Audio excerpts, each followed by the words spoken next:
좋은 아침입니다. 12월 19일 보험 재테크 시작합니다. 어제 주식을 쿠폰으로 선물한다는 내용에서 오늘은 보험도 쿠폰으로 선물한다는 내용 첫 기사로 전달해 드립니다.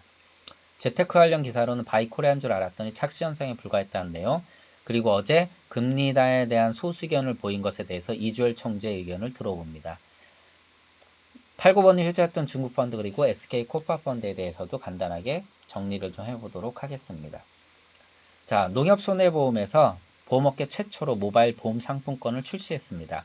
3,000원권, 5,000원권, 1만원권, 2만원권 4종류를 출시했고요. 이 상품권은요, 지마켓은 옥션 이런 데서 10% 할인가에 또 구매할 수 있습니다. 그래서 구매한 상품권은 여행자 보험이나 주택화재 보험 등 다이렉트 보험 상품을 가입할 때 이 결제할 수 있습니다.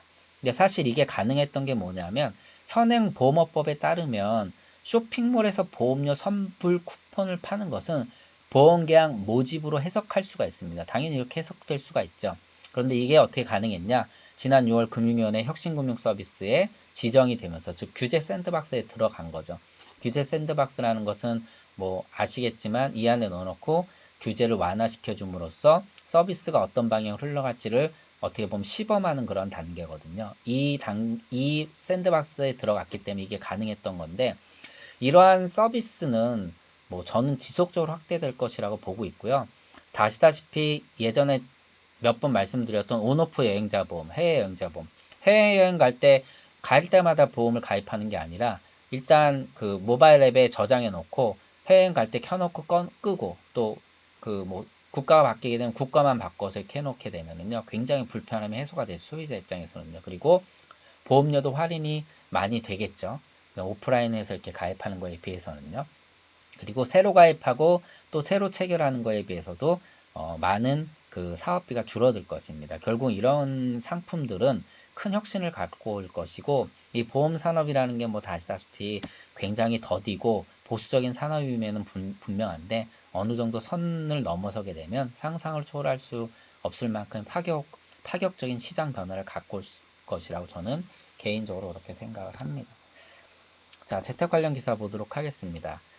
자, 외국인들이 좀 코스피 시장으로 눈을 좀 돌린 거 아니냐라고 봤더니 결국은 매수한 금액을 뜯어보니까 SK하이닉스랑 삼성전자 빼면은 1287억 원어치 순매도 했다라는 내용입니다. 결국은 뭐 1차 무역협상 타결로 인해서 코스피 훈풍이 불어드는 거 아니냐라는 예상과는 좀 달리 아직 외국인들이 코스피 시장을 긍정적으로 보고 있지는 않은 것 같습니다. 물론 내년에는 좀 더 나아질 것이라고 예상을 하지만 아직까지는 조금은 그런 방향으로 보고 있지 않다. 결국은 반도체 투톱에 몰빵했다라는 내용을 전달해 드립니다. 그리고 어제 이제 신인석 의원이란 조동철 의원이 금리 인하에 대한 소수 의견을 낸 데에 대해서 이주열 통제가 말 그대로 소수 의견일 뿐이다라고 얘기를 하면서 못을 박았습니다. 자, 기자간담회에서 소비자 물가 상승률을 끌어올리기에 기준금리 인하에 나설 수 있느냐라는 질문에 뭐라고 대답했냐면 저물가를 통화정책만으로 대응하기에는 한계가 있다라고 딱 못을 박았습니다. 그래서 어제 내비쳤던 소수 의견에 대해서는 소수 의견일 뿐이다라고 얘기를 했고, 지난 이제 부동산 그 담보대출에 이제 영향을 미치는 금리에 대해서도 분명히 그 부동산 종합대책의 가계부채 증가 속도를 줄이는데 효과가 있을 것이라고 얘기를 하면서 금리 인하를 추가적으로 단행한다라는 것은 이 부동산 시장에도 큰 영향을 미칠 수 있기 때문에 매우 신중할 필요가 있다라고 의견을 내비쳤습니다. 자, 중국 펀드 좀 볼까요? 올 초에 대한민국인 중국 주식형 펀드가 181개가 있는데 이 설정액이 연초 대비 1조 926억 원이나 감소를 했습니다. 뭐 아시다시피 상해 종합지수가 4분의 1까지 빠지면서 중국 증시에 대한 이제 좋지 않은 영향, 결국은 미중 무역 분쟁에 대한 효과로 볼 수 있겠죠.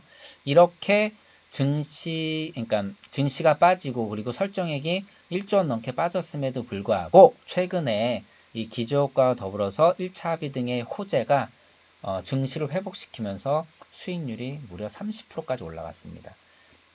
이게 어느 정도 수익률이냐면 뭐 그 잘 나간다는 미국에 투자하는 북미 주식형 펀드보다 더 높은 수익률이고요.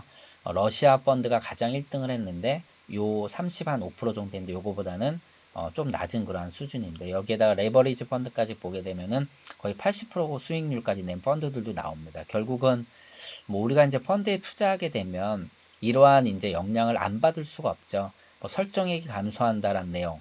뭐 어제도 그 펀드를 선택할 때 여러 가지 그 주의할 점에 대해서 또는 우리가 잘 눈여겨볼 점에 대해서도 전달해 드린 내용이 있는데 무슨 설정에 이렇게 빠지고 그리고 시장에 대해서 좋지 않은 얘기들이 계속 나오게 되면은 펀드에 대해서 두려움이 있고 이 두려움은 이제 환매로 이어질 수가 있는데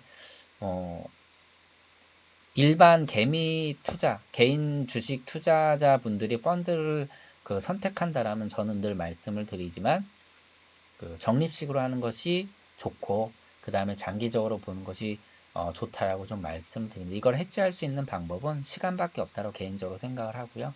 그래서 그러한 방법을 좀 선택하는 것이 좋지 않냐라고 말씀을 좀 드리고 싶습니다. 그리고 이제 SK가 코파펀드라고 해서 뭐 국민연금이나 교원공제나 힐하우스 캐피탈과 함께 3조 원 넘게 이제 펀드를 조성을 했는데 이 펀드를 조성해서 저는 이제 여기서 드리고 싶은 말씀 어떤 종목에 투자했나라고 좀 봐야 되는데 교원공제랑 했을 때는 바이오 제약, 반도체, 신생에너지 그리고 힐하우스 캐피탈랑 했을 때 중국 벤처 이제 텐센트라든가 이제 뭐 우리나라 우아한 형제들 그리고 어디 하나가 마켓컬리에 투자를 했고, 그 다음에 국민연금 같은 것도 베트남 기업이라면 여기서 이제 마산 기업이라든가 빈 이런 그룹에 대해서 투자를 했는데, 이러한 기업들이나 종목들을 좀 눈여겨볼 필요가 있다는 거죠. 이거를, 기관이나 외국인이 투자하는 그 종목이나 시장에 대해서 우리가 그 눈여겨볼 필요가 있다라고 좀 말씀을 드리고 싶어서 이 기사 내용을 갖고 와봤습니다. 자, 오늘 기사 내용은 여기까지고요. 도움이 되셨다라면 구독과 좋아요 부탁드립니다. 좋은 하루 시작하시기 바랍니다. 고맙습니다.